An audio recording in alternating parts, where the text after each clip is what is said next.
নির্মমতা কখনোই ছাড়িয়ে যেতে পারে না মানবতাকে। এটি প্রমাণ করতেই যেন সোচ্চার হলেন ইসরায়েলের রাজধানী তেল আবিবের জনগণ।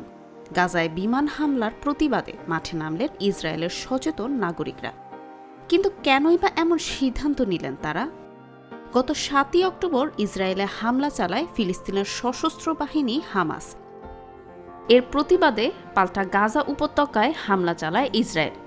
সেই হামলা এতটাই নির্মম এবং তীব্র যে জাতিসংঘের মতে গত 1 মাসে গাজায় যত মানুষ হতাহত হয়েছে তত মানুষ রাশিয়া ইউক্রেন যুদ্ধের 21 মাসেও হয়নি। আহত বা নিহতদের মাঝে আছেন বেশিরভাগই শিশু। বলা যায় গাজায় মানুষ এখন এক প্রকার মৃত্যুর প্রহরী গুনছেন।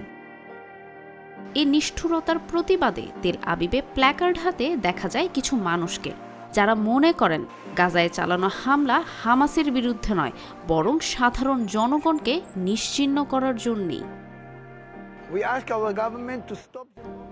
আমরা আমাদের সরকারকে গাজায় বোমা বর্ষণ এবং নির্বিচারে হত্যাযজ্ঞ বন্ধ করার আহ্বান জানাচ্ছি।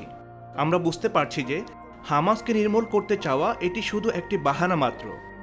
তারা গাজার পুরো জনসংখ্যাকে নিঃশেষ করে দিতে চায়, সাধারণ মানুষের জীবন শেষ করে দিতে চায়, বলেন একজন আন্দোলনকারী। আরেকজন আন্দোলনকারীর মতে অক্টোবরে হামাসের চালানো হামলা ছিল খুবই গর্হিত কাজ, কিন্তু ফিলিস্তিনে এর চেয়েও বড় গণহত্যা চালিয়ে এই সমস্যাকে দূর করা যাবে না কখনোই।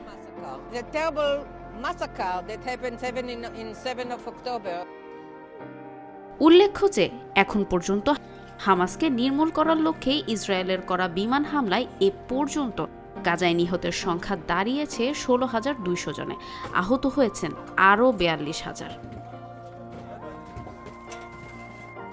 একে গণহত্যার চাইতে কোনো অংশেই কম বলা যায় না। আর এ কারণেই ডজনের চেয়েও বেশি মানুষ স্থায়ী গোলাবর্ষণ ও বিমান হামলা বন্ধের দাবিতে সরকারি বিল্ডিংয়ের সামনে একত্রিত হন এবং তাদের দাবি জানান।